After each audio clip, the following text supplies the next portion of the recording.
I want you to watch the next point in its full length. Number one, because I think it's a great point, and number two, because it illustrates really well what the players that I make my videos for can do to win more matches. While you're watching it, be on the lookout for the 3 key reasons why Tim, and that's the guy on the bottom of your screen, is winning this point.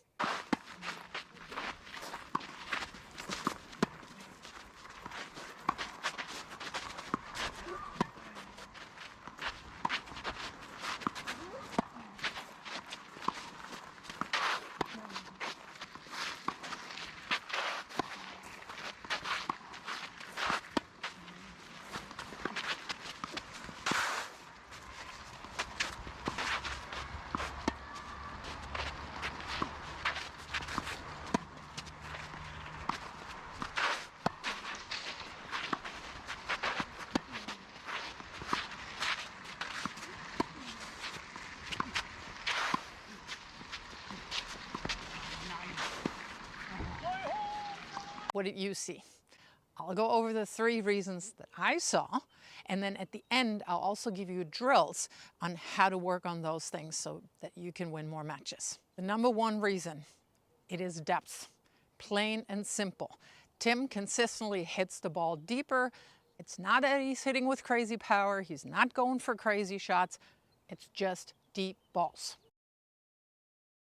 If you actually look at the heat map and the statistics, you'll see that he hits 100% of his shots deeper than the service line.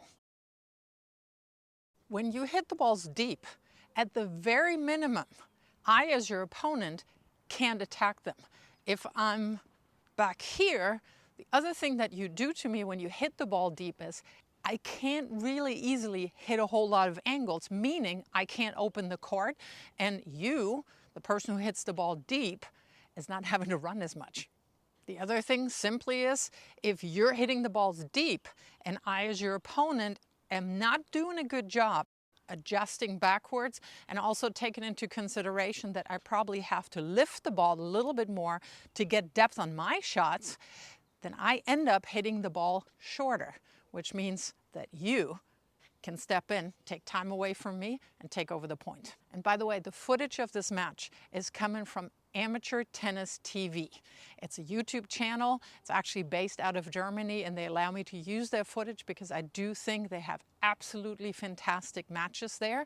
And again, you can learn from your peers. So do check out their channel. The link to their channel is down in the description. With the deeper shot that he's hitting, Tim is forcing his opponent to hit shorter balls. And he's attacking those, and mainly the balls that sit well inside the baseline and actually are staggered a little bit over to his ad side. He's attacking those balls with the forehand, and that is key. So he's using what I think clearly is his higher percentage shot. He's got more control, has better placement, and what I really like about that forehand is that he's not going crazy with it. He's not trying to hit a winner. He's simply choosing his higher percentage shot and using the better control, using the better depth, and being more offensive minded. Tim is moving his opponent around, and we see that on the heat map, how much more ground Frank has to cover, and he has to run a whole lot more. He's deeper behind the baseline,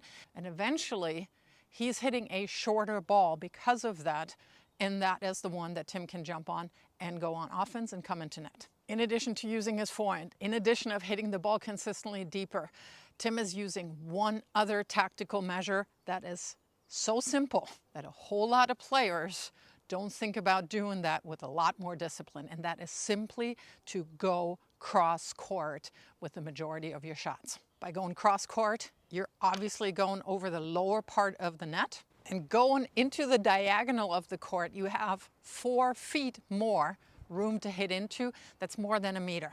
But the other major thing simply is that you have to move fewer steps to get back to your ideal position of recovery, your bisector of an angle. So for instance, if I'm hitting across court from here, from my backhand, my bisector of an angle is here.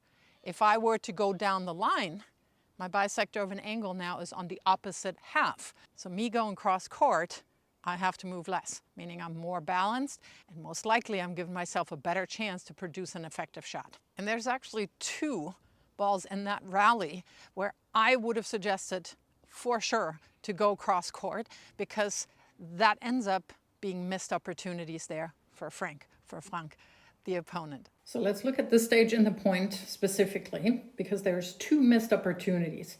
So on this ball, Frank is doing a really great job moving up to the ball, and that allows him to hit a very extreme angle, but he's not really taking advantage of that. Because you see here, Tim is struggling to get to that ball, and Frank kind of, sits in no man's land a little bit. He does move up on the next one, and this is where I think the easier ball cross court most likely would have won him the point right there.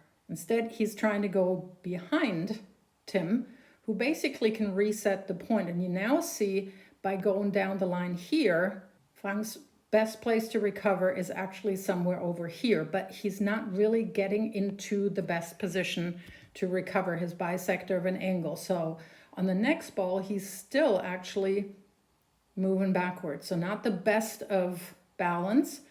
And then on the next ball, instead of then resetting the point, that definitely is not the right time to go down the line, because he has both of his feet behind the baseline. That ball actually ends up being short, and this is when Tim can take over the point.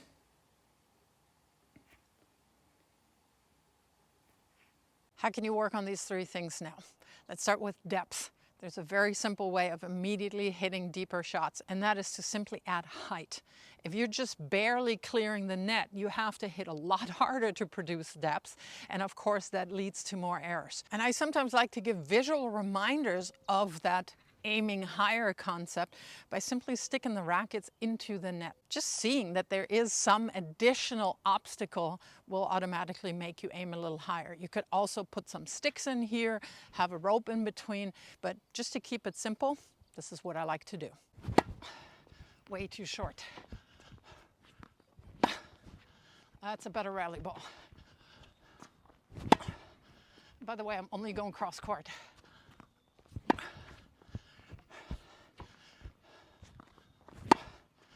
Too short.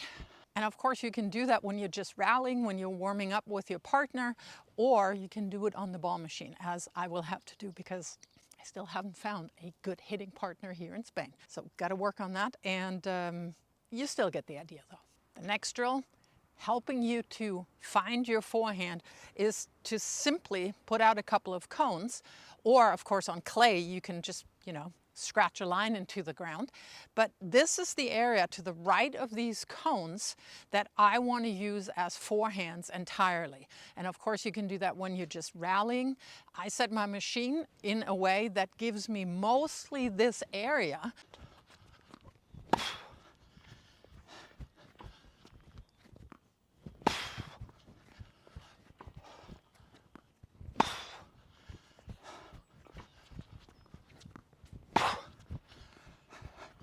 And I have to figure out how I have to move, how quickly I need to give myself space on the forehand.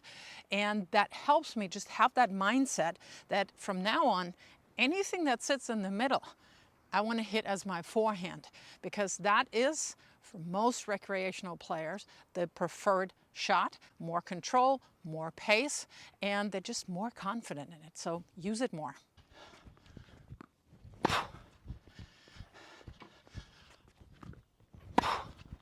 Going cross court more requires discipline, because visually sometimes it is enticing to go down the line, although it's not the better shot in that situation. So you have to almost override that, ooh, I want to go for that down the line highlight reel shot. Going cross court, easiest way to learn that is you automatically lose the point. And if you're just playing underhand fed points against somebody, you automatically lose the point if you go down the line. So sometimes in that scenario, if you lose the point immediately, if you go down the line, you deprive yourself of the right opportunity actually to turn the point in your favor. But it's absolutely worth it doing a drill that teaches you that you can always, no matter what happens, can go back to the simplest of tactical measures, going cross court all the time, because you can't go wrong going cross court. I see too many people losing points or setting themselves up to actually losing the point because they go down the line way too often. So cross court it is. And if you want more ways of how to win more matches, you want to check out this video.